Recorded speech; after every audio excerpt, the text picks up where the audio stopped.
Hey geeks, welcome to the next video in the series, Game 3 of me playing through this season. Coming off starting the season 2-0, but with two games that came down to the wire.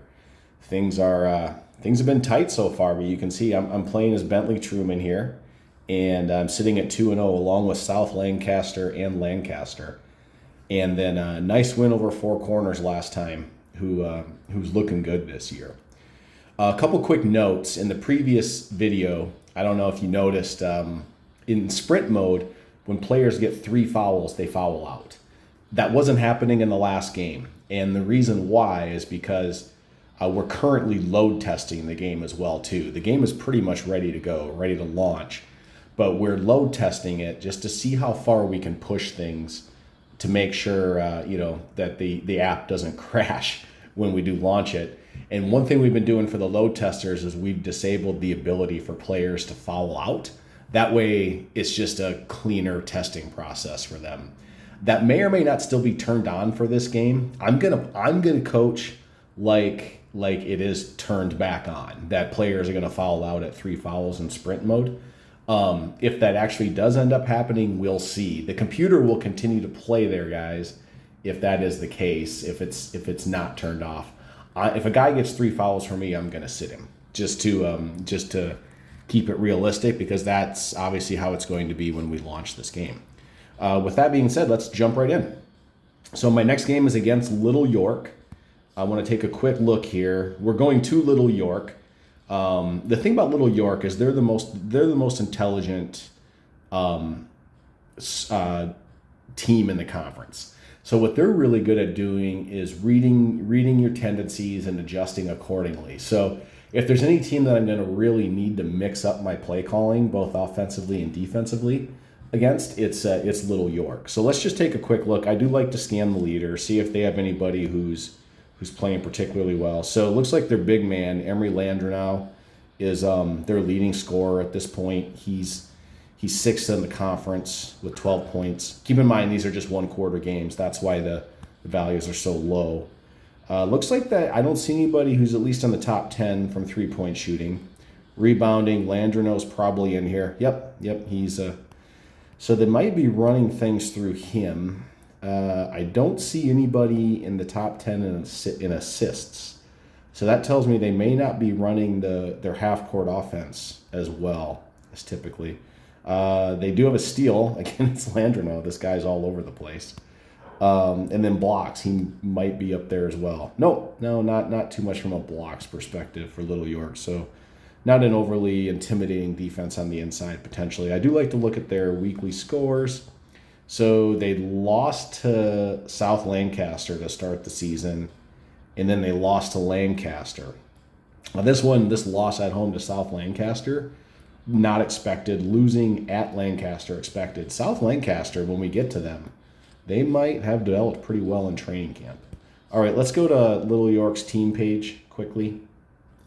We'll just click on them in the standings. And their team chemistry is an 11, so they're not playing together very well. They're nothing really sticking out. Obviously with their intelligence, their intangibles are gonna probably not get pulled down too much. So they have a B-, and they're ranked 100, so they're kind of struggling. Let's look at the stats.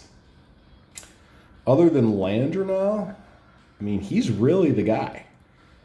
6 of 7 shooting. Like Victor Largefoot's probably their best offensive weapon in addition to Landreneau. He's a good inside-outside guy. You see he's having a tough time this year. He's only scored points at the free throw line. Buford is kind of an intangibles guy, as is Farabee. Buford's a good scorer. Farabee is good at like rebounding, that kind of stuff.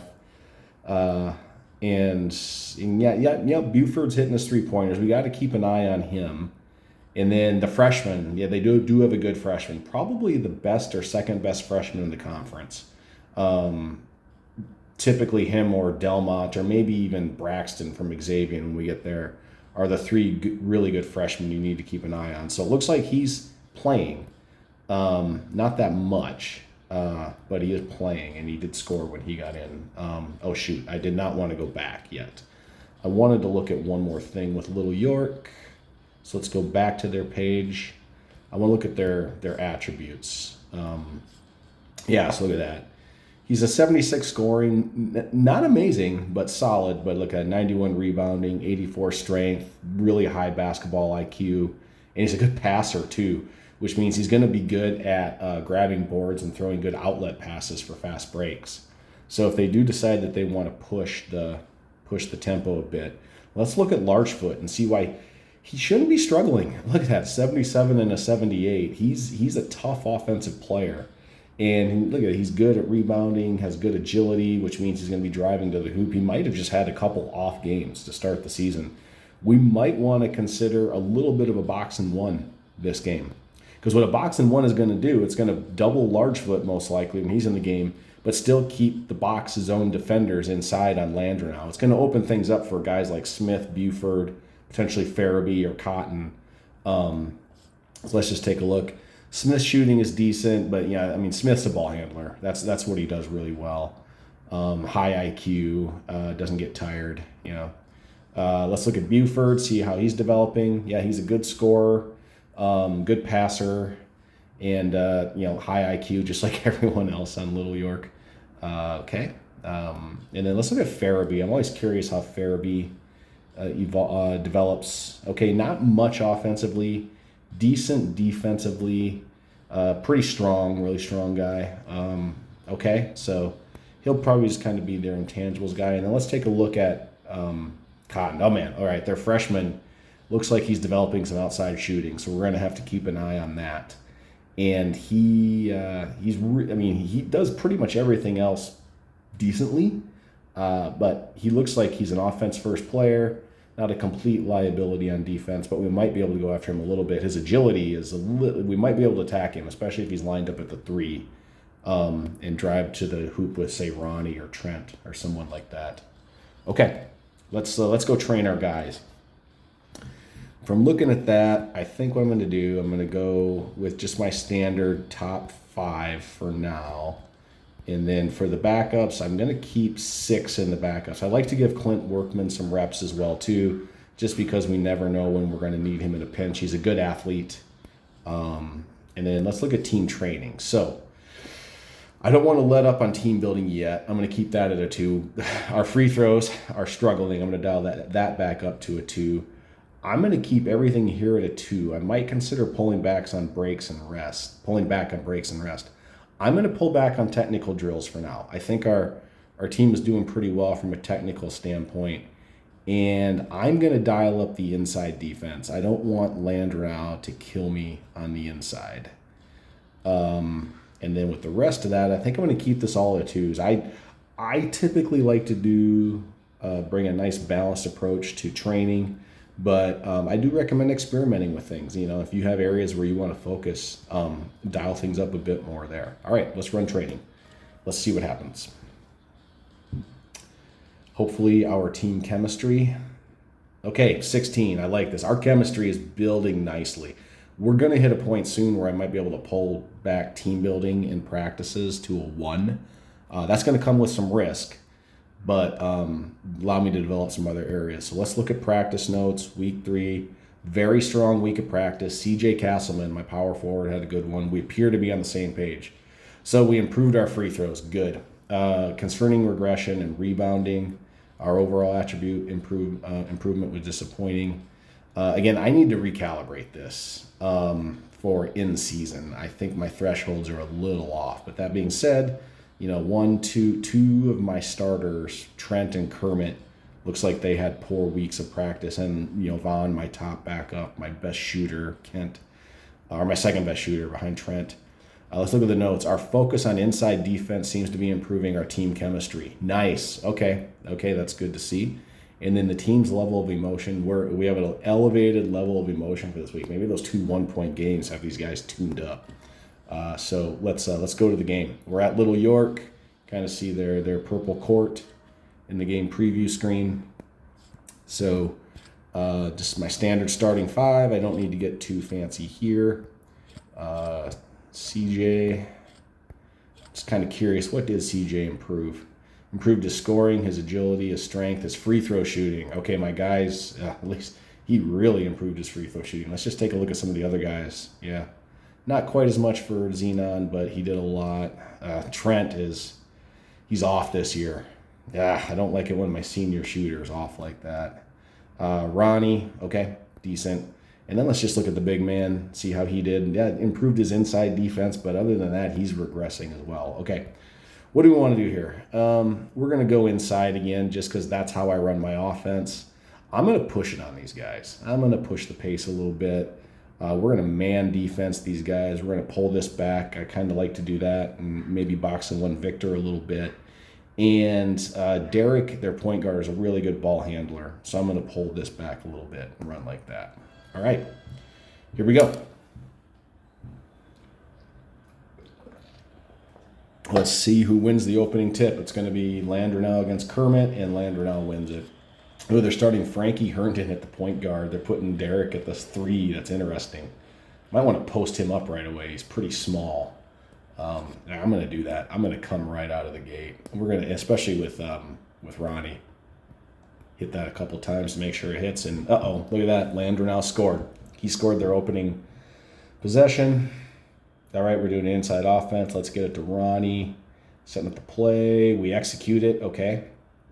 And a great pass from Xenon to Ronnie. They're running a zone, so Buford was guarding him, and he fouled him. Okay. All right, we got a +1. That's good. I'll just let the team run the offense the next time down. All right, we're up 3-2. We're going to trap them. And they work their way through it. Yeah, Derek's a good, even though Derek's not playing point guard, though, Frankie's playing it. No, look at that. Largefoot hits his first non-free throw of the year, a three-pointer against us. All right, we're going back inside. They're playing an aggressive zone defense. You'll see Little York will probably zone it up quite a bit because a lot of zone is reading and then reacting, which these guys are really good at doing. Okay, they're setting up a play for Landry now. They're going back into him. Man, these guys are coming out hot. This is going to be a tough game. We're not even at the 6-minute mark, and there's 12 points scored. All right, what are we doing here? We're going inside again. Yeah, my inside first offense. The team is running it. He takes it. Oh, look at that. We're answering them bucket for bucket.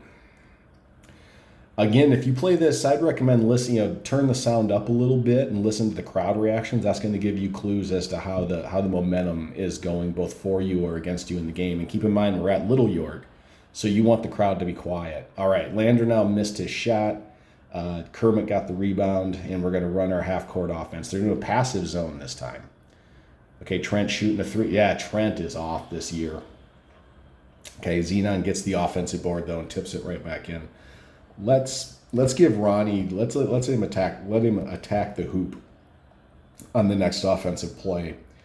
All right, so they got Smith going again. They're feeding it into their big man, and he's he's coming through for them for the most part. All right, good. That's a foul on him. That's 2 fouls on the Minutemen. We haven't fouled yet, so the guys are playing with good discipline. Is anybody getting tired? Yeah, Trent and Ronnie are both getting a little tired. All right, we executed the attack play to Ronnie. Victor's guarding him, and he scores. All right, we're up by 2. Wow, this is a crisp game. For as sloppy as that last game against Four Corners was, this one's crisp. All right, I'm going to reset back to Red X, let the team run their offense. Man, look at that. Buford. When they get Buford, Largefoot, and Landry now hitting, they're pressing us, and we work our way through the press. I think with Xenon, we're going to be able to work our way through. Okay, Buford has 2 fouls. I want to go right at him. I don't care how it is, get CJ the ball. They're running a zone defense, so it doesn't matter. I didn't call that play fast enough. You got to get ahead of it when you're calling offensive plays. That's right. The next time down the court, we're going to get it to CJ. All right, they're going inside. We're doubling Largefoot. They're going into Landry now. Bit of a sloppy pass. He's fouled, and he hits it, man. One thing about the passes, when you take note of what types of passes are being delivered, when it's a world-class pass or a good pass, it's going to improve the chance that the shot is made. Sloppy passes are going to hurt the chance.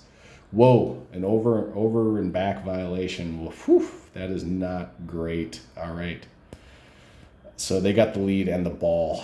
This is going to be a big defensive stop, and we can't stop them. Man, 16-13. All right, guys, let's do it. Let's run the half court off. They're pressing us.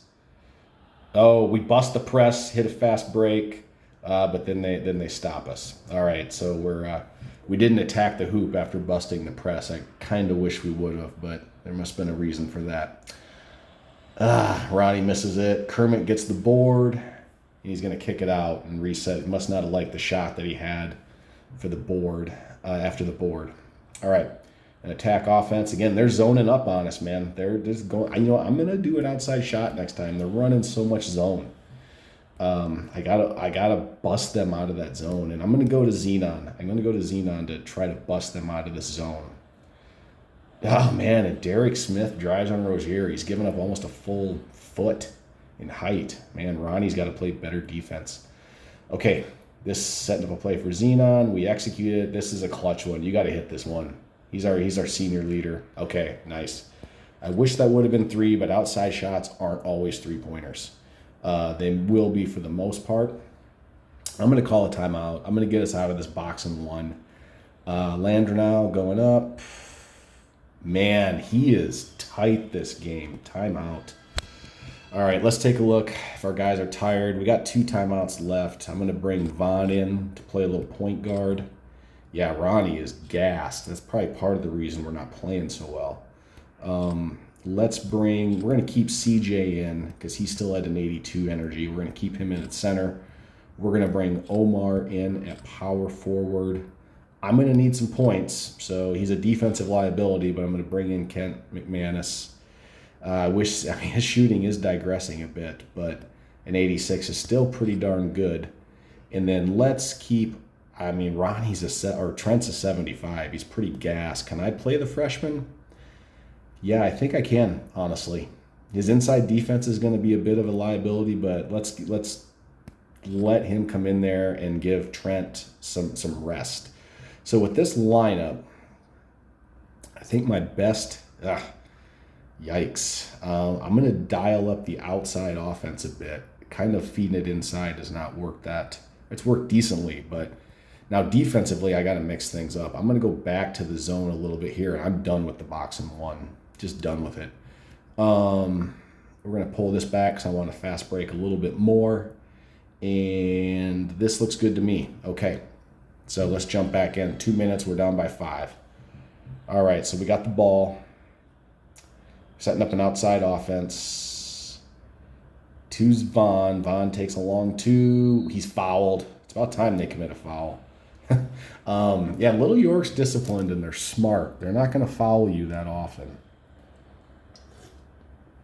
All right, Vaughn hit both his shots. I'm going to come right back with, this is why we have Kent in there. Let's get him an outside shot. Let's actually make a stop here. Okay, they're going inside to Farabee. He misses it. All right, I think we have most of their Smith's still in there. They got Cotton in there. Otherwise, their other guys must have been a little gassed. All right, we're setting the play from McManus. Execute it. Hit this, Kent. Hit it. Yeah, that's why we have you in there, buddy. Ties it up. We're going to call a timeout and get our starters back in there now. Let's make the stop here, though. They're going into Farabee. He's fouled. And he hits it. Dang. It's a clutch play. Man, the Little York Minutemen showed up to play this game. Defensive rebound by Braggs. All right. Let's see what we got to do here. Okay, I definitely want to get Xenon back into this game. Kent, you've been great. I might pull you back in for a situational 3, but as of now, no. Let's get Trent back in there. And I think Kermit's going to come back in. Okay, look at this. We're able to get our guys some rest. Ronnie's still pretty gassed. I'm going to leave him out. But you see, we got Kermit, Trent, and Xenon all back above 80 from an energy perspective. And we're down by 3. So I feel like we still got to keep it like this. I'm going to actually pull. You know what? I'm going to do this because we could still maybe get a 3-point play with these athletes that we have in here. Xenon can drive, Trent can drive, Vaughn can drive, even Omar in a pinch can drive. So let's see what we got to do here. All right. Outside offense, we're just going to go for the W. Trent is fouled, and he misses it. Man, his shooting is off this year. I got to maybe work on my outside offense a little bit next time. Oh, and he misses his free throw, but look at that. Kermit gets the board, the big man. Okay, we're going to set up for an outside shot or half-court offense. And Kermit, look at that, running it, gives us a 1-point lead. All right, we got to make the defensive stop here, fellas. And then the last shot here was 0-0-0, AC Buford. Oh, my goodness. I guess you live by the last second shot, you die by the last second shot. Look at that, third game this year that comes down to a last second shot. That's really rare. And Little York 0-2, we're 2-0. We come into their house and they beat us. Winning on the road in Geeked Out basketball is tough, particularly on All-American difficulty. There you can see Emery Lander now, 13 points and a board. Very solid game for him. I lost 3 geek points. Yeah, that was a tough one. So let's go back to the locker room. I'm just kind of curious how the other teams did. So look at that. We lost, and so our team chemistry dropped from a 16 to a 14. We're now nationally ranked 13th. We were 8th before. Let's just take a quick look at the scores. Look at that. 4 corners. They hardly even let Ocean City score any points. South Lancaster continues to roll. They bumped Xavier. And then Lancaster lost their first game of the season. Morristown beat them. Impressive. So from a standings perspective, look who's on top. South Lancaster, the team who's supposed to be the worst team in the conference. They're playing well. We're currently in a 3-way tie for second with Lancaster and 4 corners. And then Ocean City is the only winless team left. Interesting. Okay. Thanks, everybody, for watching. We'll come back with the next video tomorrow.